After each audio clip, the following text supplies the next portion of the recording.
was done by the English shows it's a Pilgrim's Progress is quite an old drama, which I have read long time back.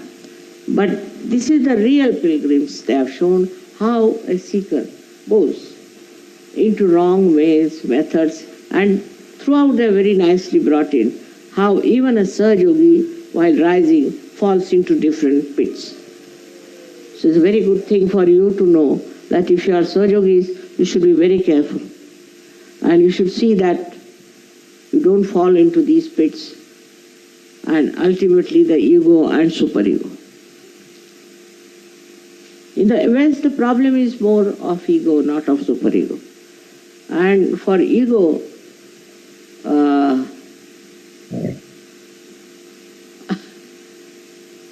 to accept that you have ego is the only way. And then it will drop out. If you know there is ego, ego will drop out. The simple thing is to know that you have ego. Ego of something. People have ego of any nonsense, you know. There was one lady very proud and egoistical. So I asked about her, what is the matter with her? Because she knows how to make dolls. Right? That should give you ego or what? I didn't understand that part. But this is what it is. Even for small things, people have ego. And all this designing and all that is based on your stupid ego, which makes you buy all these things to show off your ego. So try to be humble. Humble and try to understand that all these worldly things, we are not going to take them with us. They are going to lie down. I am not saying you renounce. I am not saying you take sannyas. But you should know that the value of these things is nothing compared to you. When ego comes, this idiocy coming. You think by wearing something great, you are very much influence others. You may. But those who are influenced are another set of fools, I must. Once I was wearing a ring and I went to shopping in one of the places. And they were so respectful to me. I said, suddenly the shopkeepers, they never respect me because I'm an Indian. What has happened? So I had gone to a shop where the lady was known to me. She said, may I ask you, is this real? I said, what do you mean real? Is it a real emerald? Yes, yes. Very old for my family. Ah. So your family very rich? No, no. It was from my forefathers. I am just wearing that. My God, if it is real, what will be the price? I said, how will I know? It was bought long time back. I don't know the price. No, can you get me one? I said, why do you want to have it? You can have this one if you like. Like that, you know, a small thing makes them so that you are so great. It's not. What is the greatest thing in us is our spirit. It's the spirit that we have. And we should know that we should be proud of it, that we have got the spirit within us. And if you become proud, then you will not do nonsensical things. You are people who are all realized souls. And already you have crossed over this pilgrim's stage. You are much above that. Now, the greatest thing is to know that we are spiritual people. And as spiritual people, you even dominate me, in a way. If you all desire for something, I can't get over it. I have to accept. I have to keep you pleased. Many things I'm doing just because you want it. Doesn't matter. It doesn't matter to me because nothing comes over my head. So it's all right, whatever children want, let them do. But the one point is this ego has to be really under control. There's one little more point I want to tell you. Because tomorrow I may not be able to say in Navratri, you see, I am bound by other things. Is this. I wanted to talk to people who are married in Sajoga, especially to the ladies. I think some of them are extremely dominating and stupid. What is marriage? Marriage is honeymoon, as they call it. Honey is the essence and moon is the peace. Now, if the women are quarrelsome, fighting, sarcastic, it is absolutely a hell for man. Instead of there, if woman knows the essence, the honey, she should know how to please the husband, to bring peace in the family. Now, some of the husbands are drunkards or anything, not in Sajoga. What pleases the husband? You see, in a way, it's a trick. It's a trick of a realized soul. How to please others. What do we do to our husbands?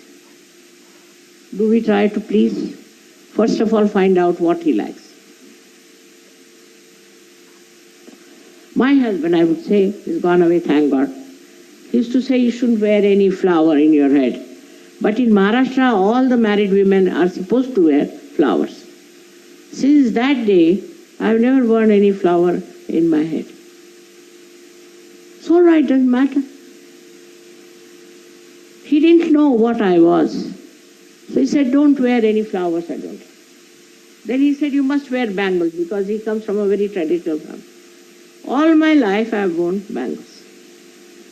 It pleases him, what's the matter? Little things you do just to please him. Then he also starts thinking, what should I do for my wife? But first it must start from woman, not from man. Because women are responsible for the society. In the Western culture, they are not told what is their job is. Man's job is economics, politics, money earning. They have made a mess out of it, I agree with you. Quite a big mess. But your job is to make the society. And to make the society, first you must know how to keep children pleased, how to keep your husband pleased, how to help people. On the contrary, if you try all the time to dominate, that's not your job to dominate at all. Your job is to neutralize his domination by simple things. I'll give an example. Thank God he's not here. He knows I am very clever in certain things. In his office, he had a gentleman. I never used to interfere with his office. But there was one gentleman, good one, who gave up his organization and joined another one. Because it was a private one, he was getting more money, so he joined it. But there he found it was horrible. So he wanted to come back to shipping corporation. But my husband is very particular about rules, regulations. He said, no, I won't have you. I don't want to see your face. Get out, this thing.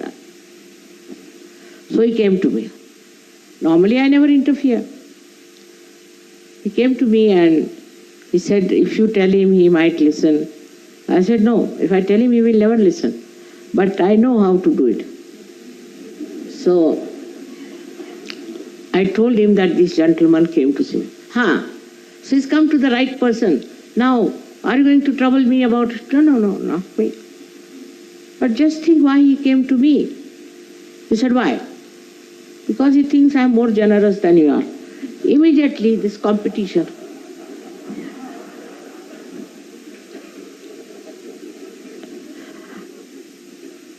And that fellow got the job. He was a great friend of his. Even in London, he was helping you a lot. So when we think that we have to control our husband, it's better to do it in a very simple way. Only on fundamentals you can put down your foot. Otherwise, for small things, If you go on dominating your husband, I tell you, you will miss the point. You are married for stupidity or for honeymoon. And in the West, especially in Italy, we have had very bad experience of women. English also, I must say. English girls also have given me a lot of trouble. I mean, they are banned now. Because I can't help it. One girl from Shillong, she was married to somebody in, sit down. She was married to somebody in USA. Imagine from that horrible Shillong, where there's every day at least 30 murders, she got such a good chance to go to USA. Of course, USA is also not a very great place. But she started behaving as if she is a childish person and talking to him in such a manner. He told me, Mother, she's a sadist. Whenever I telephone to her, she talks to me in such a sarcastic manner, and this and that I'm surprised. I said, a lady from Shillong? Can't believe it. Then he told me what she talked to him and how she talked to him. I was amazed. I mean, no man would be happy to hear all these things. But she thought she was very friendly and she was joking or something like that. This doesn't work out in marriage. Man doesn't want a wife to be on the horse and beating with a whip. Why has he married?